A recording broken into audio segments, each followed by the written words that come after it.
I'm very excited to make this video. I'm not too set on this being any sort of proof, but I do think it is possible evidence. I was not expecting this find. I was not expecting this discovery, but I couldn't wait to share it till I found it. I have done a video on the story of Joshua and the sun and the moon standing still. For anyone who may not have seen that video yet, I will read that passage real quickly. I will read in the NASB. I consider that to be the most accurate translation of today. If you're one of those King James people, please feel free to read it in the King James. I don't think it really says anything different. It just words it in a little more modern wording, but this is the passage in Joshua. So this is Joshua 10, starting in verse 12. Then Joshua spoke to the Lord in the day when the Lord delivered up the Amorites before the sons of Israel. And he said in the sight of Israel, O sun, stand still at Gibeon, and O moon in the valley of Ahion. So the sun stood still, and the moon stopped, until the nation avenged themselves of their enemies. Is it not written in the book of Jasher? And the sun stopped in the middle of the sky, and did not hasten to go down for about a whole day. There was no day like that before it, or after it, when the Lord listened to the voice of a man, for the Lord fought for Israel. So again, that was Joshua chapter 10, verses 12 through 14. So one of the, I don't want to say issues, but one of the aspects of that story that has made me not necessarily believe that that had to be super literal is that it's only recorded there. Yes, I'm a Bible-believing Christian. I believe it is the Word of God. But I also believe that there are human perspectives, and I was kind of curious if maybe there wasn't some sort of, I don't want to say illusion, but something that the Lord was able to do to help his people without affecting the whole world. He is God, that is possible. I'm not saying that no event happened or that's in their imagination, but I was curious if maybe something affected just them. When I posted that previous video, I had many people comment, and there was a lot of, oh yes, it happened, that's exactly how it happened, the earth is flat, things like that. And I had someone, actually I had multiple people, but there was one in particular talking about like a Chinese myth talking about an elongated night. And I believe I found that on Google, but that's not what this video is about. I will do a much longer video on better evidences. I had someone else talking about some Native American myths, talking about how their, I want to say it was their dawn was elongated, but don't quote me on that one. And I happened to find this book. So it's this book right here. It says Japanese Myths. I forgot my husband had this. He's had it for I don't know how long, but after posting that video and people talking about these other, I don't want to just say religions, but other people groups talking about some sort of celestial phenomenon, I wanted to look at this.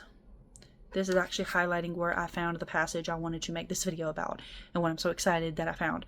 Again, this may not even be proof. I may not even know what I'm talking about, but I just wanted to share it just in case. So the page before that has like a title, and then I was reading like a passage out of it.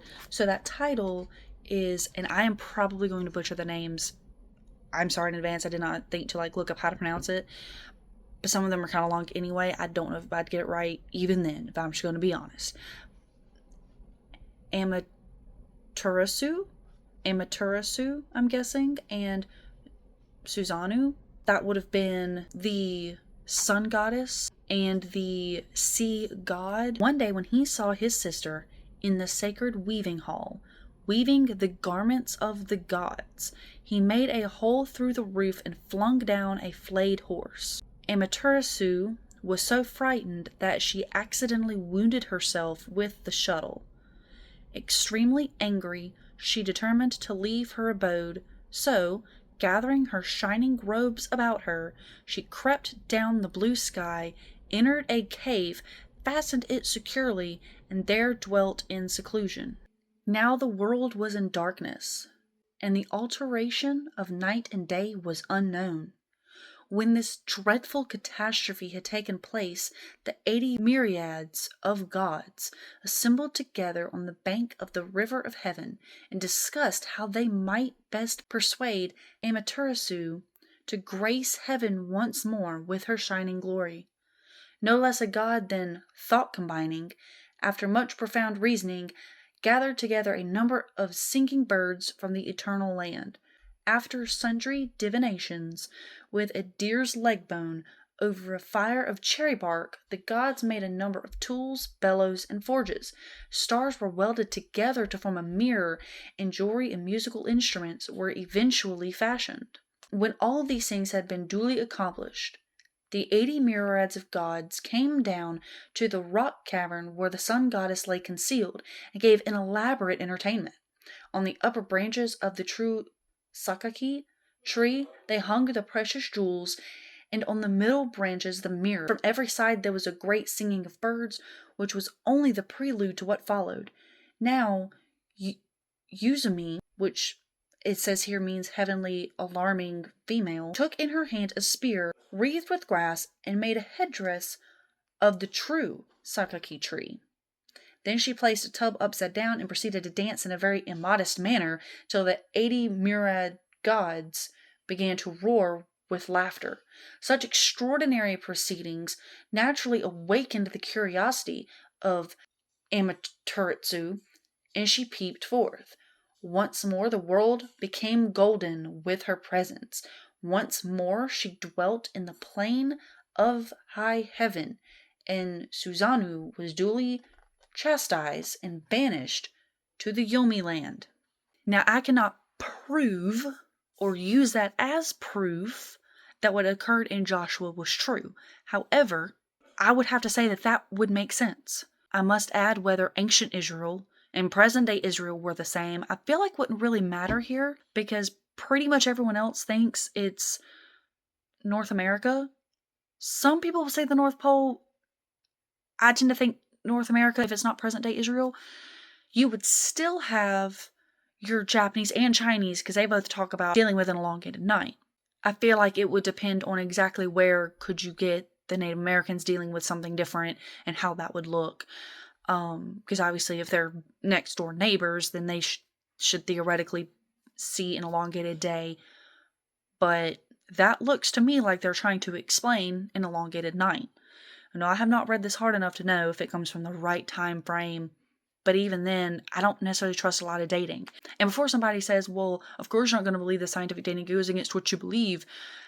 No, I've seen how it's done. I've seen the methods, and it just doesn't look fault proof. It looks like it would be easy to be off a little bit.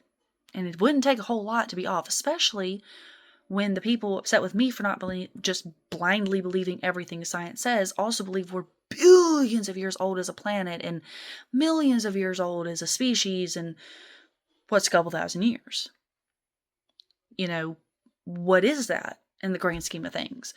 If I already think things could be a little off, well, thousands of years would be a little off to them, so I feel like that's even more in our favor, in the biblical favor. Now, if we're only about 6,000 years old as a species, then a little bit of difference shouldn't mess us up, but I don't know that it's just a little bit sometimes. Sometimes it feels like it's just not possible. The differences in time that sometimes get said, sometimes I just don't think it adds up quite right, but I am curious if this is possibly an alternate source, another people group experiencing celestial anomaly that was physically experienced over the entire world, that I believe is flat, but even if it was a globe, either way, you would still have the same result that I feel like I found here randomly in my own house. With that being said, please leave a comment down below if you think that this was a find at all, or if you think this is something completely different, something that has absolutely nothing to do with the story of Joshua.